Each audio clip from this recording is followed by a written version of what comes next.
We have a nice guest on the show today for the second time on Business Today. We have with us today Professor Ajanta Dharmasiri. Very good evening to you. Good evening, Sakari. So, one of Sri Lanka's renowned academic and professional personalities, he has been entrusted with the prestigious position of the Honorary President of IPM Sri Lanka, Sri Lanka's leader in human resources management for the year 2016 and 17. So, in order to steer it to greater heights, Professor Dharmasiri was elected at the annual general meeting held on Saturday, the 30th of July at IPM Sri Lanka. Its head office HR House situated in Colombo 5. So, this is what we will discuss today. We have a lot of things we want to talk about. Firstly, congratulations on this new achievement. Thank you, Sakari. So let's talk a little bit about IPM Sri Lanka. What exactly is this? Well, IPM Sri Lanka was a small body started in 1959 with several people managers or people developers. They got together and they wanted to have a professional outlook to what they call at that time personnel management. And then they went to some extent, and in 1976 through an act of parliament it became a professional body. So Institute of Personnel Management was incorporated in 1976. There onwards it had been helping human resource professionals across Sri Lanka in strengthening their capacity and helping them to have a professional identity. And even though the very name personnel still remains, we are essentially doing more strategic aspects of human resource management. Right. So if I'm not mistaken, currently IPM comprises of about 1,000 professional members who serve in both public and private organizations. So you're the president. What does this mean? Well, interestingly, it's a time to self-reflection on me, because I consider myself perhaps the common I in IPM and PIM, having taken over the reins of PIM, the premier postgraduate entity in the public sector in Sri Lanka 2 years ago. And that's a separate business entity, and we cater for a separate market segment, and that's my full-time paid public sector job. In addition to that, this is an opportunity to serve the deserving HR community. So in other words, IPM is more an honorary role, more a service dimension, where volunteers come forward to serve in the council as well as in several subcommittees for the betterment of the profession of human resource management. And technically it's a case of unanimously picking by the council members. That's how they select the president, and the remaining members are elected in the annual general meeting. So I was selected and the rest of my team were elected. That's how it happened. So the whole idea is I would consider this more a cross than a crown, where we have a lot to do for the betterment of human resource professionals in Sri Lanka, and their needs to be fulfilled, their aspirations have to be met, and more than anything else, their professional identity has to be properly maintained. In other words, I would still consider human resources as an emerging profession, as a young profession, as a profession that needs to be recognized more and more. Unlike accounting, unlike finance, unlike marketing, where they have some secured board positions in the boards. Now I serve in 2 boards in private sector, and in one particular board I suggested, instead of talking all the time numbers, shall we have at least once a quarter a discussion on human resources? And they very I would say obligingly agreed, and that's a healthy sign that HR is gaining recognition, HR is gaining reputation, and HR has been increasingly linked to business results. That's a healthy sign of a better, brighter future for human resource professionals in Sri Lanka. Right. So before we sort of touch upon your vision and how you like to implement things and take over things, before we evaluate your road plan for the next year at the IPM, I would like to trace your journey. So we know you're the director and the chairman of the board of management of the Postgraduate Institute of Management, that is PIM. So apart from that, what was your journey? How was the journey? If I'm to ask you to trace the journey to become the president, to be the elected president of IPM, what would you say? Well, Sakura, it's a long story. To cut a long story short, I started as an engineer, having graduated from University of Moroto as an electrical engineer. My first job was at Unilever. I was running a plant a manufacturing plant. And from engineering, I slowly gravitated to training. And training was the turning point for me to get into human resources.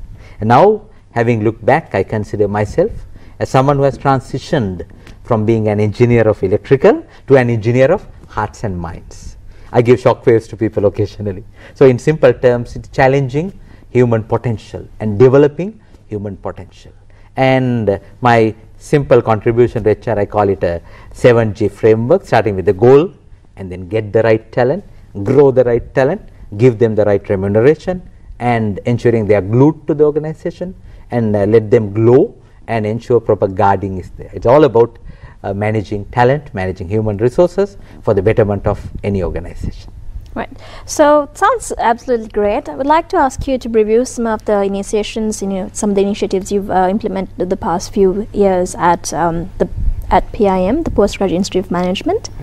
Well, in fact, PIM, I must say that it's such a blessing to be at the helm of PIM, and I represent third generation of PIM leadership, because the founder director gave it over to his student, late Professor Udita Liyanage, and I am a student of him. So I represent, I would say, PIM 3.0, the third generation of PIM. And in fact, my faculty, some of them are my teachers as well. So we have a great synergy, great camaraderie, and we work together in a collaborative manner for the aspiring business community, and we breed leaders having global presence and local pulse. And in that overall scenario, the IPM role logically fits perfectly, because that's where my heart and my passion towards human beings can be really fulfilled, where the human resource come into the forefront, where human potential can be unleashed. So there has to be a carved niche to develop to ensure that human resource profession in Sri Lanka getting the valid recognition, and they are having the proper career path. So we are trying our best to get a charter, like the chartered accountants, chartered engineers. Very soon we can proudly say we produce chartered human resource professionals, so chartered personnel managers, and we are working very closely. Now the Parliament has to ratify the provisions, and hopefully it will be legalized. So when I had to address the gathering last Saturday at the AGM, I happily said I will be the person who is transitioning IPM to CIPM, Chartered Institute of Personnel Management. Right. So now I'd like to go into detail about your roadmap for 2016-17 as the Honorary President of IPM Sri Lanka. What do you intend to do? What are the projects you want to implement? You already hinted at something you want to get it done by before your term ends. But I'd like to go into detail now. What would you want to initiate and why? Well, Sakuni, it's like this now. It has to be a collaborative, committed team effort, and we are yet to have the inaugural council meeting. We'll be having it tomorrow. So we'll be crystallizing some of the things specifically, but primarily I would like to strengthen the professionalism. HR as a professional should demonstrate its professionalism in terms of ensuring that it produces the required results in organizations, and it has the impact on the bottom line of an organization, and it comes out to the front with strategic initiatives. So we need to have the right mindset among the HR professionals. So we need to strengthen the mindset of HR managers, HR professionals, and also the skill set. They need to be equipped with the necessary tools, necessary way of doing things, so the skill set. And then they need to have the right tool set in terms of diagnosing, in terms of analyzing, in terms of evaluating, and that's where the analytics come into the scene. So they need to quantify certain things. Unlike their financial colleagues, they sometimes struggle to quantify their results. For example, return on training investment, we say ROTI. When the ROTI doesn't happen, they say when they can't get roti, they might have to eat dal. So the point is that sometimes a quantification challenge is there. They do a lot of things. I know they are passionate, but how to quantify their results into some numerical format. In the boardroom, they talk about numbers. So HR professionals have to have the savviness in strategically quantifying what they do. in showing the results to the rest of the organization. So we need to train them, we need to upgrade their competencies. So there's a whole set of things that we have lined up for the member development of IPM. How to strengthen the membership base and how to enhance their capacity. That is one side. On the other side, Sakuni, IPM has pioneered this very unique program called PQHRM, Professional Qualification in Human Resource Management. I am freely saying this because absolutely there is no conflict of interest, because we offer MBAs at Postgraduate Institute of Management, we offer premier postgraduate products, but professional qualification in HRM is completely different. Right. Anyone can go for it, even a school leaver.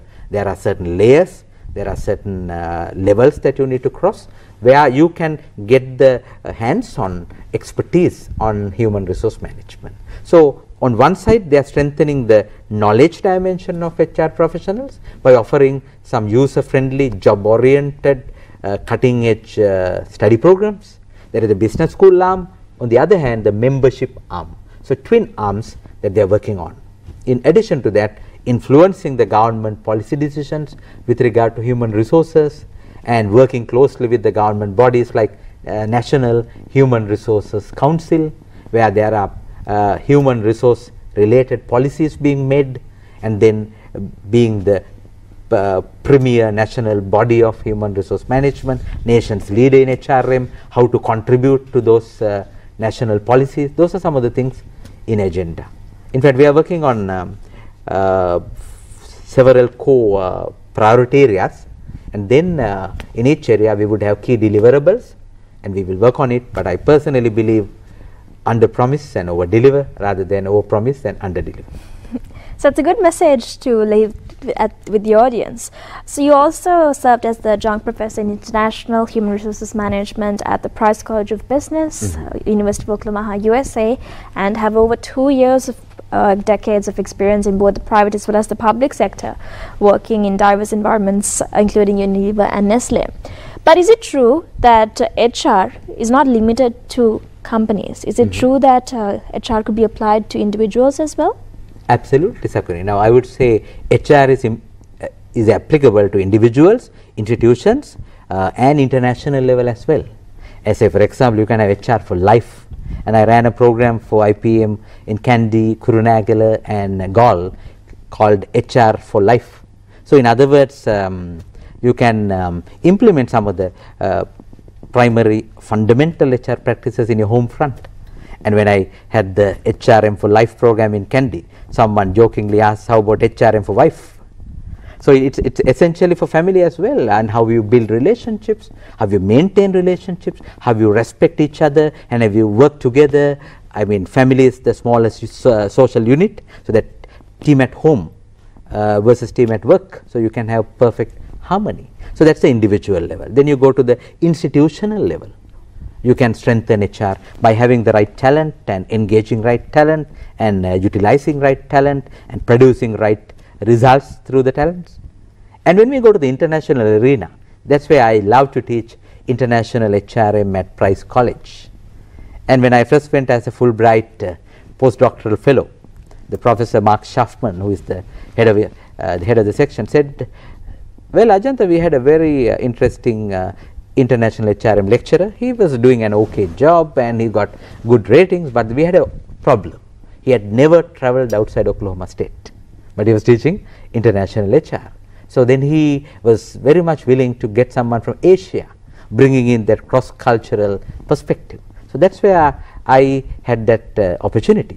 Perhaps I might be the only adjunct Sri Lankan professor going to US to teach international HRM, and I'm humbly happy coming from a rural area, I always say going to Suda's country and teaching them in Suda's language. Say the simple point is that you have the cross-cultural exposure, cross-cultural connection. Sometimes in my international HRM class, I see a cross-section of the world. Very rarely we meet people from Latin America. There are people from, last time when I came back from last summer, there was a student from Bolivia, there was a student from Guatemala, and students from, of course, America, Canada, and then from this side China, India. So it's a cross section of students who opt to study international human resource management. So it gives me immense pleasure to be with them for about 4 to 5 weeks, and then bring back that rich exposure to Sri Lanka, and then strengthen my teaching here at home at PIM, and also evening talks and other aspects that I do with IPM. Right. Professor, I believe you'll agree with me when I say that before we apply HRM internationally and institutionally, we have to apply it individually, at individual level. Sure. How can we do that? What sort of strategies would you recommend? Well, I think the starting point is having a proper value framework, proper set of values. And I think values give you sense of discipline. And you need to have your set of values and principles. And then when it is extended to an organization, we call it core values or corporate values. It's sad to say sometimes when I go and ask some CEOs, tell me your core values. The CEO looked around in a puzzling manner and asked from others core values. So in other words, they are not sure, they are not clear about a set of values. So I think a value framework could be a good starting point. You need to have your set of values which you would never budge, and that gives you a strength as an individual. Then you need to ensure that you are utilizing your potential. We talk about two things, Sakuni. One is performance, that's current, and the potential for future. We need to identify people with right potential, and they are the future leaders. We have to groom them. We need to do the leader breeding.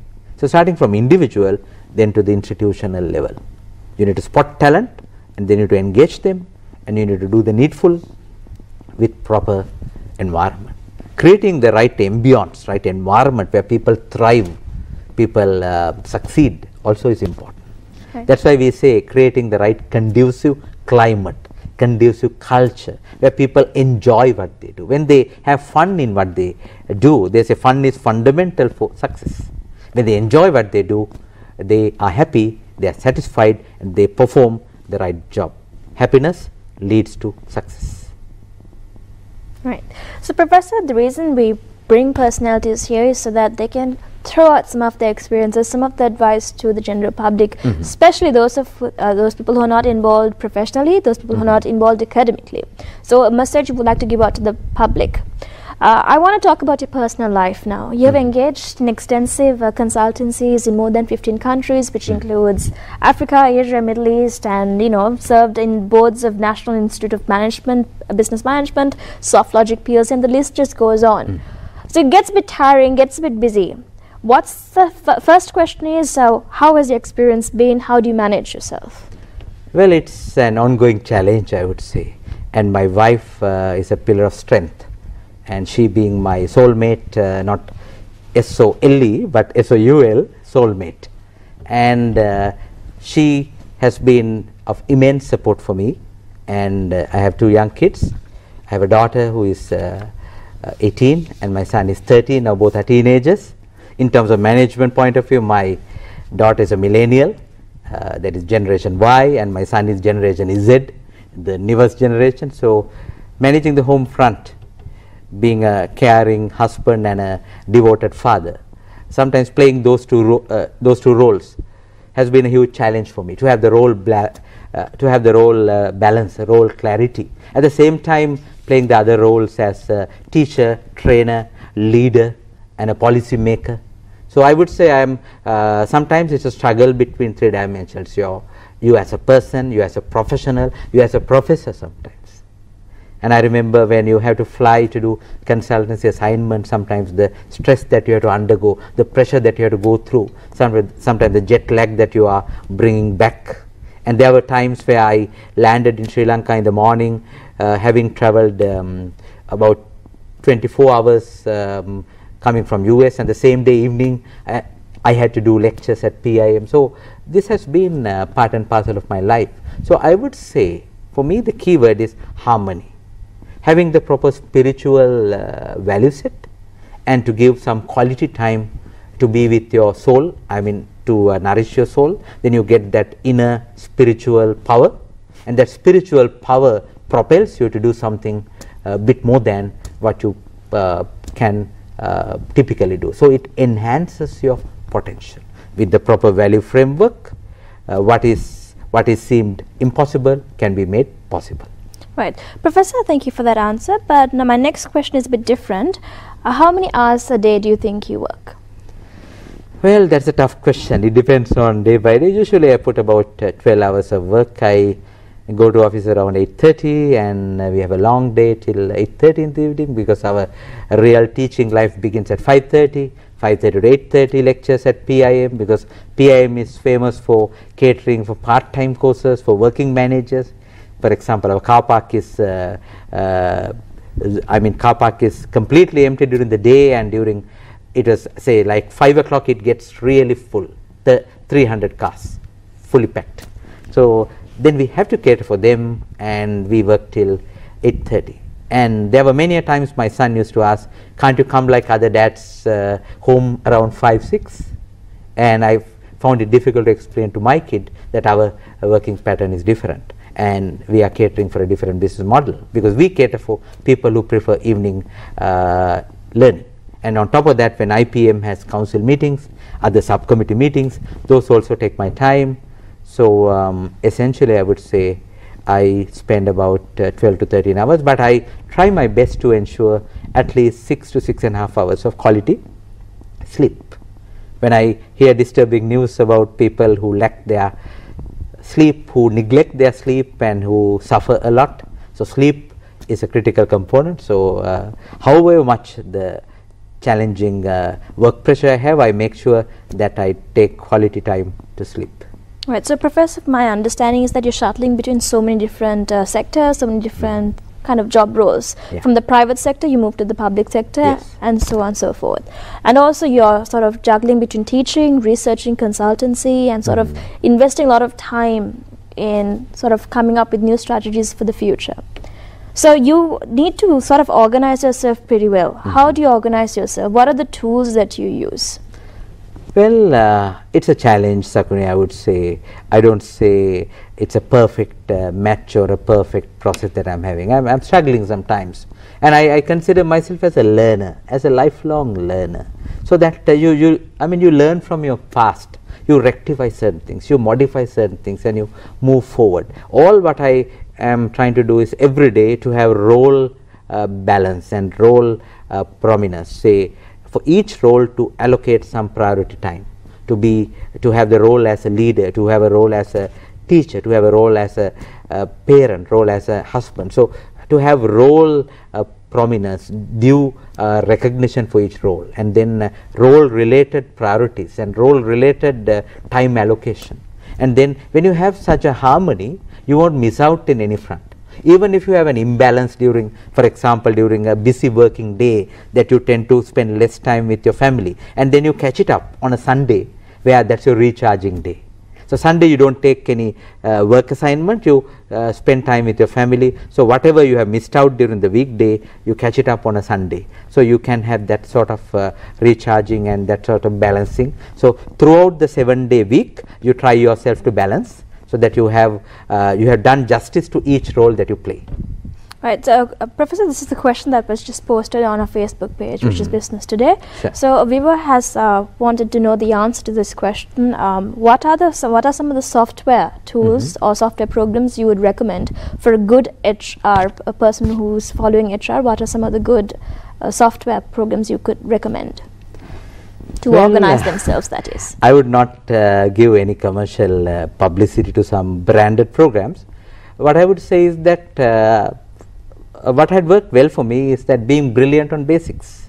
I'm a simple person with a simple message, and I believe in simplicity. If you can simplify, you can simply fly. That's what I think. So I would say some fundamental awareness of software and hardware, particularly Microsoft Office, say PowerPoint, Excel, Word. Particularly, I know some of the HR professionals are not very thorough with analytics. So some of the macros in Excel, that could be a starting point. And then having a good HRIS, Human Resource Information System. Then at a click of a button, you can get the employment history of someone rather than perusing through so many thick files. So that sort of fundamental IT awareness and even IT savviness. And as Professor Dave Ulrich, who will be visiting Sri Lanka for the Human Capital Summit, he had been here a couple of times, he said the HR person has to be a technology proponent. You need to go with the changing technology. You have to upgrade yourself. Say the smartphone can be a handy device. And if you are still in the old era where you do everything using pen and paper, and you are still very much of a typing or a documented person without more soft driven, without more internet driven, then you need to change. So rather than specifying a particular computer software, I would say be savvy with usually the available apps, available software packages which are relevant to HR. So basically to be tech savvy, that's my simple approach. Right. Tech savviness is absolutely necessary for future HR professionals. Professor, I have another question to you from one of our viewers. Sure. His question is, an HR executive connects an employee and the employer. Yes. It says even if you're talking about going for an interview to a company for the first time or getting a pay slip at the end of the month, an HR executive connects you and the firm, the Yes. employee and the firm. So what sort of qualities should the ideal HR executive have? Well, that's a small question that requires a long answer. I would say you need to build your competencies. As you rightly said, HR executive is a bridge between employer expectations and employee aspirations. So you need to have that bridge. So proper listening to the employees. So listening skills. And in HR we use the word empathic listening, listening from their point of view, reflective listening, attentive listening. You need to be a good listener. Rather sad to say some of us become more talkers, and we impatiently wait to talk without listening. So you need to have that humbleness of listening. That's on one side. On the other side, sharpness of thinking strategically. You need to align yourself with the rest of the business professionals. Unfortunately, HR executive might lag behind in a business discussion, because I have heard from my own ears some of the CEOs say, my HR executive knows HR, but he or she doesn't know business. So you got to have that business savviness. Then you can connect easily to the business. So on one side you need to connect to the employee aspirations, knowing the basic human behavior, listening and treating them with dignity, and remember people are not human doings, human undoings, they are human beings. So treat them with that respect. That is on one side. On the other side, developing your strategic skills, developing the business savviness, be sharp in your business related decision, be analytical, and that bridges the gap between human side as well as technical side, and that would lead to balanced results in time to come. Right, so there we go. That is the discussion with Professor Ajanta Dharmasiri, the man who is an engineer, who was once an engineer of things, but now the engineer of minds and hearts. Thank you very much, Professor, for those lovely thoughts. Much pleasure, Salmani.